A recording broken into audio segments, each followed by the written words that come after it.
I listened to Marlon's briefing, and I know most of your questions have been handled, but I don't intend to have a major question and answer period here, but I wanted you to know that first off, we view this situation with gravity.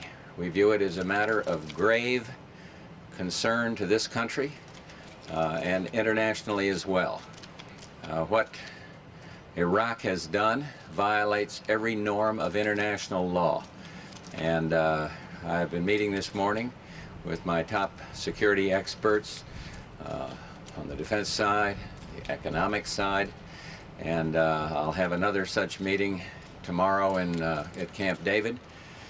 I've been talking to some of the world leaders, and one of the reasons for the delay is I just hung up from talking again to Margaret Thatcher, informing me of steps that the United Kingdom has taken. We are moving with them and many other countries in terms of how we view these international sanctions, tightening that up along the way. I talked also to another staunch friend of the United States just a few minutes ago, President Özal of Turkey. Turkey, as you know, is in a very strategic location, geographical importance as a steadfast member of NATO. And I think it's fair to say that President Özal and I look at this matter with the same sense of urgency and concern. And so we're following it closely. We've got many diplomatic channels open. I will be making several other calls to world leaders before I go to bed tonight, and I expect over the weekend. But before I left here, I want to make very clear to everybody how strongly I feel about the nature of this uncalled for invasion and our determination to see the matter resolved. Mr. President, they're 5 miles. Sir, they're 5 miles from the Saudi border. What can you do if Iraq decides to expand into? I'm not discussing options, but I would simply say the status quo is unacceptable, and further expansion would be even more unacceptable. And there are a lot of options. I'm not going to discuss what they are. We've already taken economic steps, and all options are open, economic and otherwise. Yes? Mr. President, do you feel your hands are tied until these Arab meetings conclude and they decide what they're going to do? No, I support the fact that foreign ministers have met in Cairo. I'm very pleased that there's active diplomacy going on in Saudi Arabia. High-level official from Iraq meeting today, as I understand it, with the top officials in Saudi Arabia. All that is good, but my hands aren't tied in terms of having to wait for somebody else in any way. But there's a certain complication to all of this that requires a certain amount of time. It's not an easy matter in any sense, economically, militarily, anything else.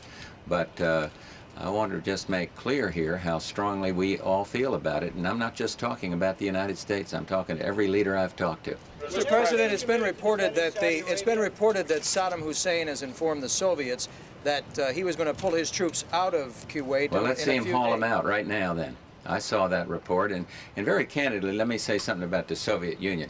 I am very, very pleased with the cooperation that we're having with the Soviet Union on this important question. And if you go back a few years, the ingredient, that would have been a very different ingredient, a different part of the equation. And so because Soviet Union has had in the past reasonably good relations, let us hope that the Saddam Hussein will do what that report indicated. But I can't comment, Jim. I don't know how accurate it is. Yeah. President, economic sanctions have not had a very good history of effectiveness. Why do you think they will work in this case? I didn't say I thought they would work, but we're putting them on there, and we're going to go and do everything we can to see that they do work. But yes, you're right. There's been a spotty record of economic sanctions working. Iraq, in spite of its underground wealth, has some big economic problems. And we have taken the lead, and I think properly so, in slapping an embargo on those. And then we're also talking at the United Nations about Chapter 7 action.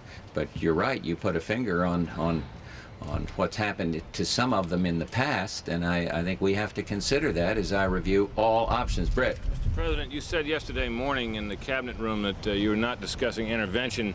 Now you're saying, and have been saying since yesterday afternoon, that all options are open. What, if anything, has changed, sir? Nothing's really changed. I perhaps was inaccurate in answering the question. What I thought I was doing was waiting till the briefing was over. Yeah. Are you committed to defending Saudi Arabia if the Iraqis cross the border? The integrity of Saudi Arabia, its freedom, are very, very important to the United States. And I have made that clear to King Fahd in a very long conversation with him yesterday. General Scowcroft met with the Saudi ambassador today, and I think he's had other meetings with government officials. And we're making sure that the Saudis know that. And when you look at vital interests of the United States, the relationship with Saudi Arabia and its independence and its freedom come under the heading of very, very important. Did the Saudis ask for anything specifically? And I'd like to ask you about the Turks as well. I can't divulge the details of the conversations I've had with King Fahd, but if they ask for specific help, depends obviously what it is, but I would be inclined to help in any way we possibly can. It's that serious, and all you have to do is look at the energy requirements of the world, plus the direct violation of international law by Saddam Hussein to understand why I feel so strongly about it. What was the second part? Will the Turks cut off the Iraqi pipeline? Did you ask them to? Well, I'm again not going to go into details, but clearly a good deal of that oil goes out from through Turkey, and that will be an option, I'm certain.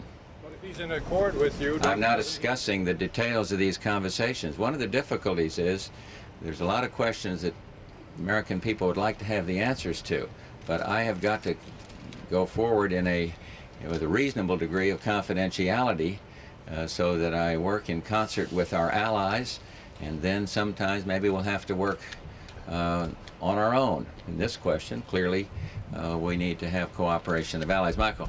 They just asked mine. Did they? Good. Well, then I'll go to Camp David. Thank you all very much. Thank you.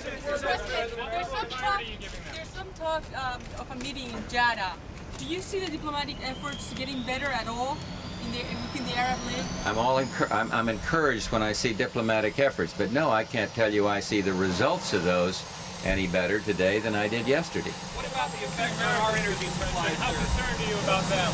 Well, we have no reports of Americans being held against their will because, as I indicated yesterday, that is a matter of importance to us. What about the effect on our energy supply, sir, and the ramifications about the price situation and the supply situation? Well, the economic aspects of this are well known to the American people, and fortunately right now there's a bit of an overhang of surplus crude, but that's short run.